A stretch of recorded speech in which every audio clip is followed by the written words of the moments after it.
Hello everyone, आप सभी का फिर से स्वागत है। ये एनसीईआरटी पॉलिटी का डिस्कशन है और आज का टॉपिक है लोकपाल एवं लोकायुक्त। ये अध्याय 36 है। बहुत ही महत्वपूर्ण टॉपिक है, तो चलिए स्टार्ट करते हैं। सबसे पहले लोकपाल के बारे में चर्चा करेंगे। भारतीय प्रथम प्रशासनिक सुधार आयोग के सिफारिश पर नागरिकों के समस्याओं के समाधान के लिए, नागरिकों के समस्याओं को जल्द से जल्द हल करने के लिए या इनके समस्याओं को सुनने के लिए दो विशेष संस्थाओं लोकपाल और लोकायुक्त की नियुक्ति की गई है। तो लोकपाल और लोकायुक्त की नियुक्ति किसके लिए की गई है? तो नागरिकों के समस्याओं के समाधान के लिए। और इनकी स्थापना स्कैंडिनेवियन देशों के इंस्टीट्यूट ऑफ ओम्बुड्समैन और न्यूजीलैंड के संसदीय जांच समिति के तर्ज पर की गई है। लोकपाल मंत्री, केंद्रीय तथा राज्य स्तर पर जो सचिव हैं, इनसे संबंधित अगर कोई भ्रष्टाचार शिकायत आता है, इनके विरुद्ध भ्रष्टाचार का जो शिकायत आता है, तो इसकी जांच लोकपाल के द्वारा की जाती है। और लोकायुक्त विशेष उच्च अधिकारियों के विरुद्ध शिकायतों की जांच करता है। लोकायुक्त एक केंद्र में और प्रत्येक राज्य में स्थापित किए जाएंगे। प्रशासनिक सुधार आयोग ने न्यूजीलैंड की तरह न्यायपालिका को यानी ज्युडिशियरी को लोकायुक्त और लोकपाल के दायरे से बाहर रखा है। तो न्यूजीलैंड की तरह एआरसी ने क्या किया? न्यायपालिका को लोकायुक्त और लोकपाल के दायरे से बाहर रखा। स्वीडन में न्यायालय भी ओम्बुड्समैन के अंतर्गत आता है, इसके दायरे में आता है, ध्यान में रखिएगा।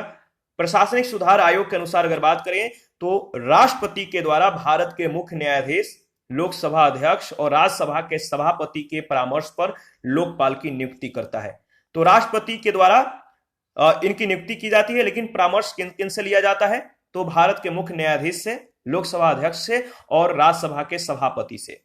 लोकपाल उच्च सरकारी पदों पर आसीन व्यक्तियों के द्वारा किए जा रहे भ्रष्टाचार के शिकायतों को सुनने और उस पर कार्यवाही करने के लिए यह निमित्त पद है। तो लोकपाल जो है उच्च सरकारी पदों पर जो आसीन व्यक्ति हैं, इनके द्वारा अगर कोई भ्रष्टाचार की जाती है, तो भ्रष्टाचार के विरुद्ध अगर कोई शिकायत आता है, तो इन शिकायतों को सुनना और उस भ्रष्टाचारी पर कार्यवाही करने के लिए लोकपाल की नियुक्ति की गई है।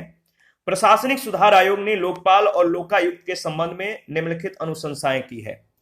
तो लोकपाल और लोकायुक्त वे स्वतंत्रता और निष्पक्षता से अपने प्रदर्शन करेंगे। तो जो लोकपाल और लोकायुक्त हैं, वे स्वतंत्र और निष्पक्ष रूप से अपने कार्यों को संपन्न करेंगे। इनकी जांच और कार्यवाही गोपनीय होगी और इनका चरित्र अनौपचारिक होगा। जहां तक संभव हो लोकपाल और लोकायुक्त की नियुक्ति गैर राजनीतिक होनी चाहिए, यानी लोकपाल और लोकायुक्त का जो संबंध हो वो राजनीतिक से नहीं हो। उनका स्तर देश में उच्चतम न्यायिक प्राधिकारियों के समान होगा। वे अपने विवेकानुसार क्षेत्रों में व्याप्त अन्याय, भ्रष्टाचार और पक्षपात से संबंधित विषयों की जांच करेंगे। न्यायालय का जो हस्तक्षेप होगा वो लोकायुक्त और लोकपाल के कार्यों में नहीं होगा। अपने कर्तव्यों की पूर्ति के लिए आवश्यक जानकारी प्राप्त करने के लिए लोकपाल और लोकायुक्त को जो है पूर्ण शक्तियां दी गई हैं। ठीक है, तो इनमें पूर्ण रूप से शक्ति निहित है कि अगर इनको, जो लोकपाल हैं, इनको अपने कर्तव्यों की पूर्ति के लिए कोई आवश्यक जानकारी प्राप्त करना जरूरी है, तो वो ऐसा कर सकते हैं, याद रखिएगा। इसके बाद अगर बात करें तो उन्हें कार्यकारी सरकार से किसी प्रकार के लाभ या आर्थिक लाभ की आशा नहीं करनी चाहिए। और भारत सरकार के द्वारा प्रशासनिक सुधार आयोग के सिफारिशों को स्वीकार करने के संबंध में अब तक 10 आधिकारिक प्रयास किए जा चुके हैं। भारत के प्रथम लोकपाल की जो नियुक्ति है, इसके बारे में चर्चा कर लेते हैं, इंपॉर्टेंट है, याद रखिएगा। 23 मार्च 2019 को राष्ट्रपति के द्वारा सर्वोच्च न्यायालय के सेवानिवृत्त न्यायाधीश पिनाकी चंद्र घोष को भारत का प्रथम लोकपाल नियुक्त किया गया। तो भारत का प्रथम लोकपाल किन्हें नियुक्त किया गया? पिनाकी चंद्र घोष को। ठीक है, और इनका चयन प्रधानमंत्री की अध्यक्षता वाली एक चयन समिति के द्वारा किया गया। और इस चयन समिति में जो सदस्य शामिल कि होंगे, वो कौन कौन होंगे? जिसमें अगर बात करें तो इस चयन समिति में सर्वोच्च न्यायालय के मुख्य न्यायाधीश, लोकसभा अध्यक्ष तथा एक प्रख्यात न्यायविद सम्मिलित थे। लोकपाल संस्था में अगर बात करें तो लोकपाल संस्था में अध्यक्ष के अतिरिक्त 8 अन्य सदस्यों की नियुक्ति 27 मार्च 2019 को की गई, जिन्हें लोकपाल के द्वारा जो है शपथ दिलाई गई। ठीक है, और अध्यक्ष सहित इन 8 सदस्यों को शपथ किसने दिलवाया? तो लोकपाल। ठीक है, जो कि इस संस्था का अध्यक्ष होता है। तो लोकपाल संस्था में अध्यक्ष के अतिरिक्त 8 अन्य सदस्यों की नियुक्ति 27 मार्च 2019 को की गई और इन 8 अन्य सदस्यों को जो है लोकपाल के द्वारा शपथ दिलाई गई। अध्यक्ष सहित सभी सदस्यों का कार्यकाल कितने वर्ष का निर्धारित किया गया है? 5 वर्षों का। तो अगर बात करें तो लोकपाल की जो वर्तमान स्ट्रक्चर है इसको ध्यान में रखिएगा। तो लोकपाल के जो अध्यक्ष हैं पिनाकी चंद्र घोष। न्यायाधीश सदस्य कौन कौन है? Justice Dilip B Bhosle, Pradeep Kumar Mohanty, Abhilasha Kumari, Ajay Kumar Tripathi. और गैर न्यायाधीश सदस्य जो है अर्चना रामसुंदर, दिनेश कुमार जैन, महेंद्र सिंह और इंद्रजीत प्रसाद गौतम। इसके बाद लोकायुक्त के बारे में चर्चा कर लेते हैं। लोकपाल तथा लोकायुक्त एक्ट 2013 को वैधानिक रूप मिलने के पहले कई राज्यों ने अपने राज्य में लोकायुक्त नियुक्त कर रखे थे। तो लोकपाल तथा लोकायुक्त जो एक्ट 2013 था, इसको वैधानिक रूप मिलने से पहले ही कई राज्यों ने क्या किया कि अपने राज्य में लोकायुक्त को नियुक्त कर रखा था। सर्वप्रथम लोकायुक्त का गठन 1971 में महाराष्ट्र में हुआ। कहां पर? 1971 में महाराष्ट्र में किया गया लोकायुक्त का गठन सर्वप्रथम। तो याद रखिएगा, सर्वप्रथम लोकायुक्त का गठन कहां किया गया था, कब किया गया था, ये प्रश्न पूछे जा सकते हैं। तो 1971 में महाराष्ट्र में। उड़ीसा में यह अधिनियम 1970 में जो है पारित हुआ, लेकिन उसे 1983 में लागू किया गया। 2013 तक 21 राज्यों और एक केंद्र शासित क्षेत्र, ये जो केंद्र शासित क्षेत्र है वो है दिल्ली। तो 21 राज्यों और एक संघ शासित क्षेत्र यानी दिल्ली ने अपने यहां लोकायुक्त संस्था की जो है स्थापना की है। लोकायुक्त के जो विभिन्न पक्ष हैं इसके बारे में हम लोग चर्चा करेंगे। पहला है ढांचागत विभिन्नताएं। ढांचागत विभिन्नताएं पहला पक्ष है। सभी राज्यों में लोकायुक्त की जो संरचना है एक समान नहीं है। जैसे राजस्थान, कर्नाटक, आंध्र प्रदेश और महाराष्ट्र में लोकायुक्त के साथ उप लोकायुक्तों के पदों को भी स्थापित किया गया है। यानी लोकायुक्त के साथ उप लोकायुक्त को भी जो है रखा गया है। कहां कहां पर? राजस्थान, कर्नाटक, आंध्र प्रदेश और महाराष्ट्र में। जबकि बिहार, उत्तर प्रदेश और हिमाचल प्रदेश जैसे राज्यों में केवल लोकायुक्त पद की जो है स्थापना की गई है। यानी बिहार, उत्तर प्रदेश और हिमाचल प्रदेश में उप लोकायुक्त के पद को स्थापित नहीं किया गया है, सिर्फ लोकायुक्त है। पंजाब, उड़ीसा में अगर बात करें तो पंजाब, उड़ीसा में कई अधिकारियों को लोकायुक्त का दर्जा दिया गया है। प्रशासनिक सुधार आयोग ने राज्यों को लोकायुक्त से संबंधित अलग से विधि बनाने का सुझाव नहीं दिया था। तो यहां पे प्रश्न ये हो सकता है कि क्या प्रशासनिक सुधार आयोग ने राज्यों को लोकायुक्त से संबंधित अलग से विधि बनाने का सुझाव दिया था? तो नहीं दिया था। अगर बात करें तो नियुक्ति, तो जो लोकायुक्त की जो नियुक्ति है वो किस तरह से होती है?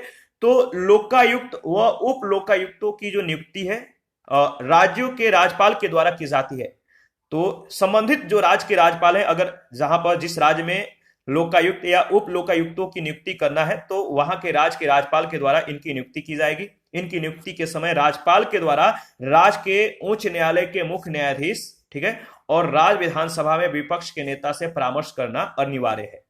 योग्यता क्या होगा? तो बिहार, महाराष्ट्र और राजस्थान में लोकायुक्त के नियुक्ति के लिए कोई विशिष्ट योग्यता निर्धारित नहीं की गई है, ठीक है। जबकि उत्तर प्रदेश, हिमाचल प्रदेश, आंध्र प्रदेश, गुजरात, उड़ीसा, कर्नाटक और असम में लोकायुक्त नियुक्ति के लिए न्यायिक योग्यताएं निर्धारित की गई है। इनका अधिकार क्षेत्र मतलब कि क्या होगा? तो देखिए, विभिन्न राज्यों में लोकायुक्त के कार्य क्षेत्र में जो है समानता नहीं है, विभिन्नता है। इस संबंध में निम्नलिखित बिंदु को ध्यान में आप रखेंगे, ध्यान देने योग्य जो बातें हैं।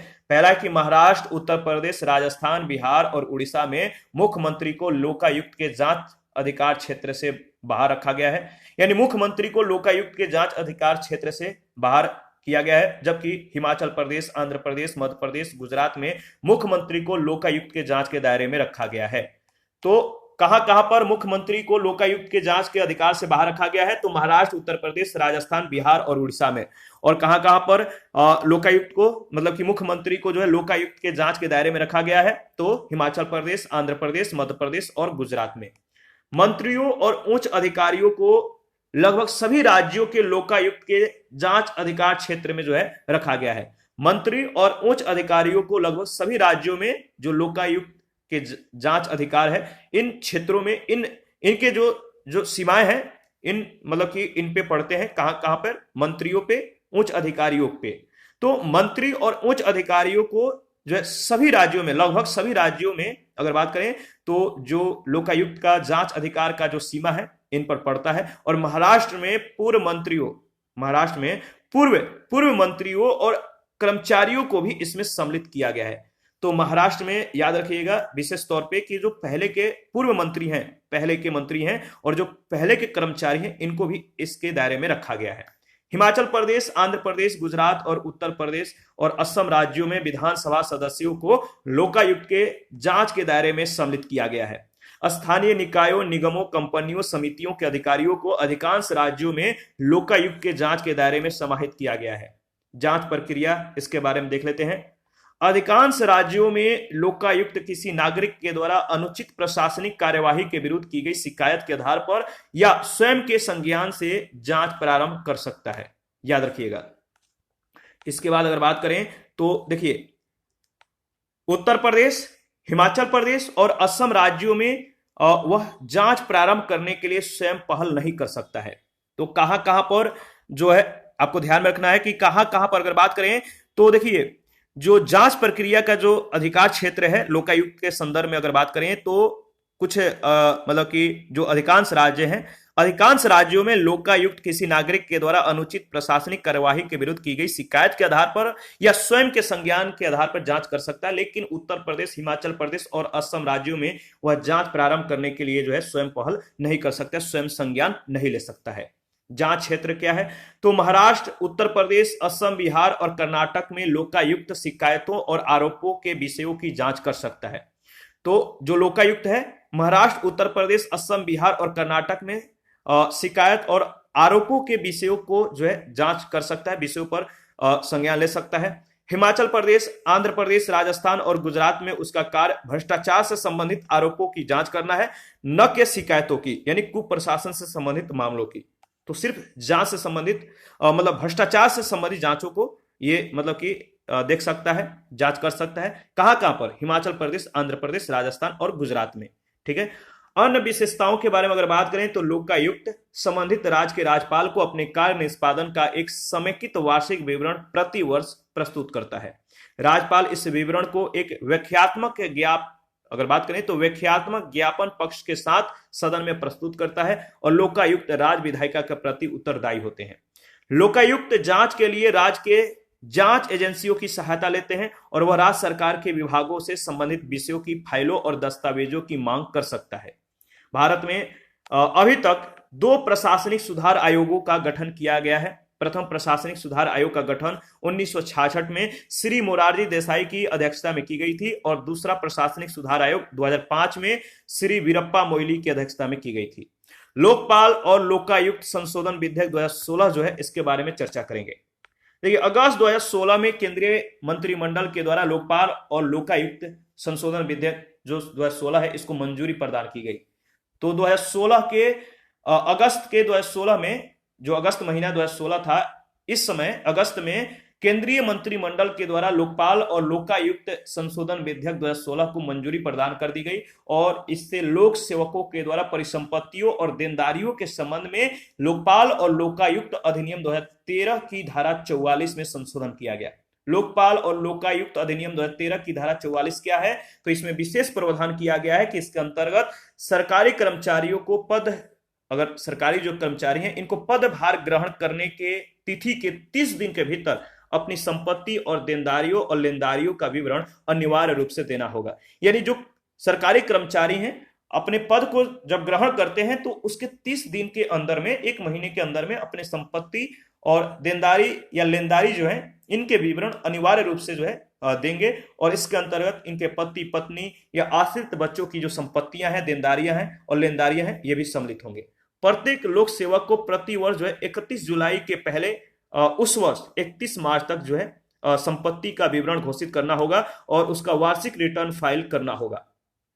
अधिनियम के निर्देशानुसार 31 अगस्त तक इस घोषणा से संबंधित बयान संबंधित मंत्रालय की वेबसाइट पर प्रकाशित करना अनिवार्य है। इसी के साथ आज का सेशन समाप्त करते हैं। नेक्स्ट सेशन में केंद्रीय अन्वेषण ब्यूरो यानी सीबीआई के बारे में हम लोग डिस्कस करेंगे। आप अपना प्रतिक्रिया देते रहिए, आपके प्रतिक्रियाओं का हमें बेसब्री से इंतजार रहता है। तो थैंक यू, मिलते हैं नेक्स्ट सेशन में। और आप लोगों ने अभी तक Telegram channel, Telegram quiz group या चैनल के जो पेज है, फेसबुक पेज है या जो इंस्टाग्राम जो पेज है, अगर आपने अभी तक ज्वाइन नहीं किया है तो प्लीज आप लोग ज्वाइन कीजिए। वहां पे इंपॉर्टेंट जो है अपडेट्स दिए जाते हैं, करंट अफेयर कराए जाते हैं, बहुत सारे इंपॉर्टेंट नोट्स भी प्रोवाइड कराए जाते हैं, तो आप लोग प्लीज ज्वाइन कीजिए। थैंक यू, मिलते हैं नेक्स्ट सेशन में।